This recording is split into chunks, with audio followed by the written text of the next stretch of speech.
There was once a young huntsman who went into the forest to lie in wait.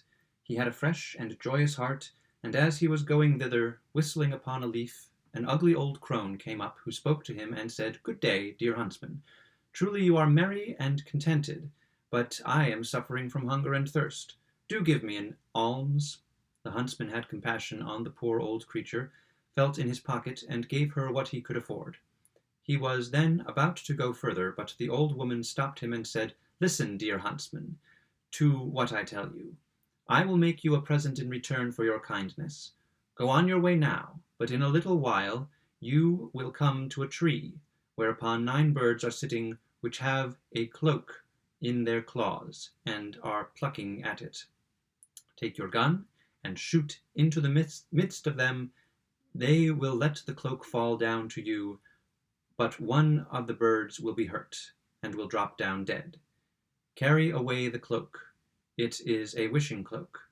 When you throw it over your shoulders, you only have to wish to be in a certain place, and you will be there in the twinkling of an eye. Take out the heart of the dead bird, and swallow it whole, and every morning early, when you get up, you will find a gold piece under your pillow." The huntsman thanked the wise woman, and thought to himself, "Those are fine things that she has promised me, if all does but come true." And verily, when he had walked about 100 paces, he heard in the branches above him such a screaming and twittering that he looked up and saw there a crowd of birds who were tearing a piece of cloth about with their beaks and claws, and tugging and fighting as if each wanted to have it all to himself. "Well," said the huntsman, "this is wonderful. It has really come to pass just as the old wife foretold." And he took the gun from his shoulder, aimed, and fired right into the midst of them, so that the feathers flew about. The birds instantly took to flight with loud outcries, but one dropped down dead, and the cloak fell at the same time. Then the huntsman did as the old woman directed him, cut open the bird, sought the heart, swallowed it down, and took the cloak home with him. Next morning, when he awoke, the promise occurred to him, and he wished to see if it also had been fulfilled.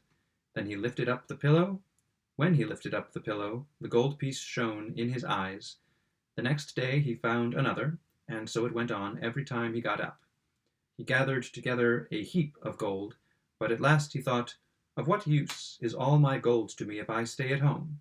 I will go forth and see the world." He then took leave of his parents, buckled on his huntsman's pouch and gun, and went out into the world. It came to pass that one day he travelled through a dense forest, and when he came to the end of it, in the plain before him stood a fine castle. An old woman was standing with a wonderfully beautiful maiden, looking out of one of the windows. The old woman, however, was a witch, and said to the maiden, "There comes one out of the forest who has a wonderful treasure in his body. We must filch it from him, my dear daughter. It is more suitable for us than for him. He has a bird's heart about him, by means of which a gold piece lies every morning under his pillow." She told her what she was to do to get it, and what part she had to play, and finally threatened her, and said with angry eyes, "And if you do not attend to what I say, it will be the worse for you." Now, when the huntsman came nearer, he descried the maiden, and said to himself, "I have travelled about for such a long time, I will take a rest for once, and enter that beautiful castle. I have certainly money enough." Nevertheless, the real reason was that he had caught sight of the pretty girl.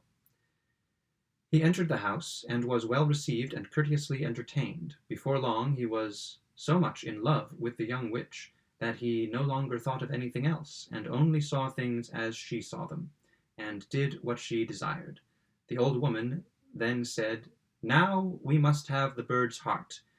He will never miss it." She prepared a drink, and when it was ready, poured it into a cup, and gave it to the maiden, who was to present it to the huntsman. She did so, saying, "Now, my dearest, drink to me." So he took the cup, and when he had swallowed the draught, he brought up the heart of the bird. The girl had to take it away secretly, and swallow it herself, for the old woman would have it so. Thenceforward he found no more gold under his pillow. but it lay instead under that of the maiden, from whence the old woman fetched it away every morning. But he was so much in love and so befooled that he thought of nothing else but passing his time with the girl. Then the old witch said, "We have the bird's heart, but we must also take the wishing cloak away from him." The girl answered, "We will leave him that. He has lost his wealth." The old woman was angry and said, "Such a mantle is a wonderful thing, and is seldom to be found in this world. I must and will have it." She gave the girl several blows, and said that if she did not obey, it should fare ill with her.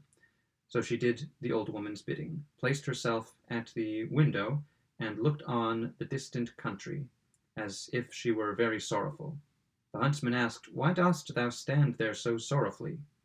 "Ah, my beloved," was her answer, "over yonder lies the garnet mountain, where the precious stones grow. I long for them so much that when I think of them, I feel quite sad, but who can get them? Only the birds, they fly and can reach them, but a man never." "Have you nothing else to complain of?" said the huntsman. "I will soon remove that burden from your heart." With that he drew under his mantle, wished himself on the garnet mountain, and in the twinkling of an eye they were sitting on it together. With that he drew her under his mantle, wished himself on the garnet mountain, and in the twinkling of an eye they were sitting on it together.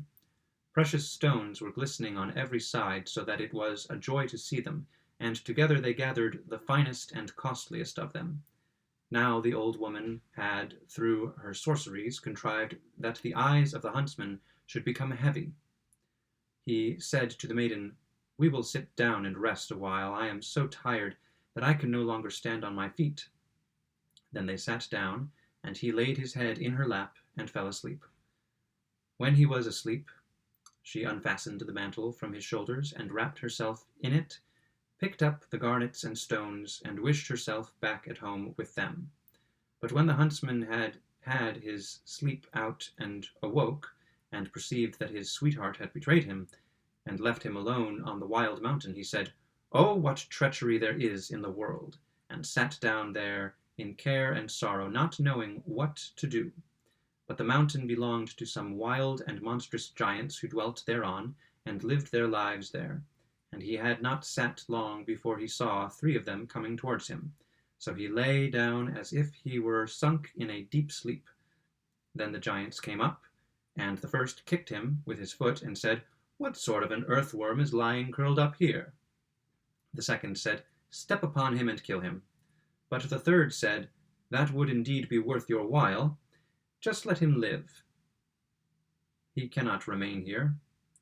And when he climbs higher towards the summit of the mountain, the clouds will lay hold of him and bear him away." So saying, they passed by. But the huntsman had paid heed to their words, and as soon as they were gone, he rose and climbed up to the summit of the mountain, and when he had sat there a while, a cloud floated towards him, caught him up, carried him away, and travelled about for a long time in the heavens. Then it sank lower, and let itself down on a great cabbage garden, girt round by walls, so that he came softly to the ground on cabbages and vegetables. Then the huntsman looked about him and said, "If I only had something to eat! I am so hungry, and my hunger will increase in course of time. But I see here neither apples nor pears, nor any other sort of fruit everywhere, nothing but cabbages." At length he thought, "At a pinch I can eat some of the leaves. They do not taste particularly good, but they will refresh me." With that he picked himself out a fine head of cabbage and ate it, but scarcely had he swallowed a couple of mouthfuls than he felt very strange and quite different. 4 legs grew on him, a large head, and 2 thick ears, and he saw with horror that he was changed into an ass. Still, as his hunger increased every minute, and as the juicy leaves were suitable to his present nature, he went on eating with great zest. At last he arrived at a different kind of cabbage, but as soon as he had swallowed it, he again felt a change, and reassumed his former human shape. Then the huntsman lay down and slept off his fatigue.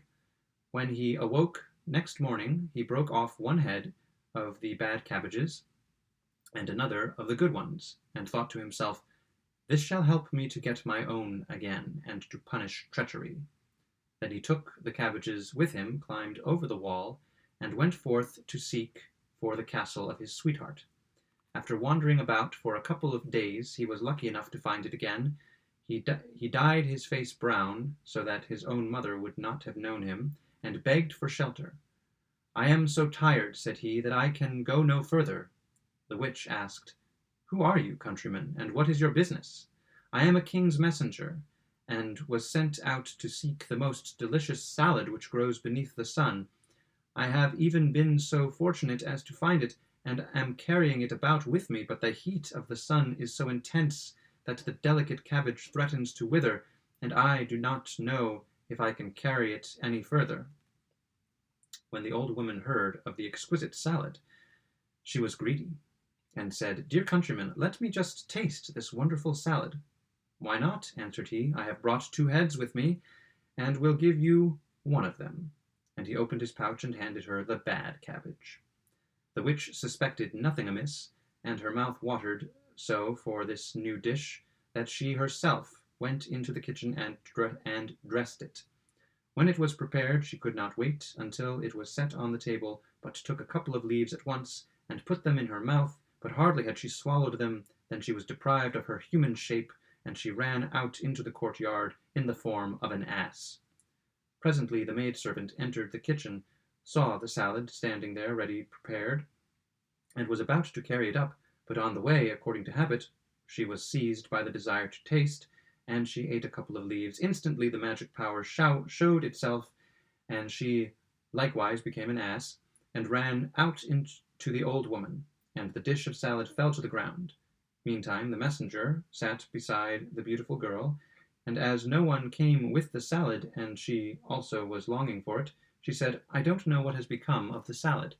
The huntsman thought the salad must have already taken effect, and said, "I will go to the kitchen and inquire about it."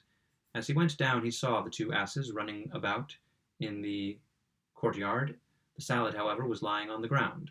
"All right," said he, "the 2 have taken their portion." And he picked up the other leaves, laid them on the dish, and carried them to the maiden. "I bring you the delicate food myself," said he, "in order that you may not have to wait longer." Then she ate it, and was, like the others, immediately deprived of her human form, and ran out into the courtyard in the shape of an ass. After the huntsman had washed his face so that the transformed ones could recognize him, he went down into the courtyard and said, "Now you shall receive the wages of your treachery," and bound them together, all 3 with one rope, and drove them along until he came to a mill. He knocked at the window. The miller put out his head and asked what he wanted. "I have 3 unmanageable beasts," answered he, "which I don't want to keep any longer. Will you take them in and give them food and stable room, and manage them as I tell you? And then I will pay you what you ask."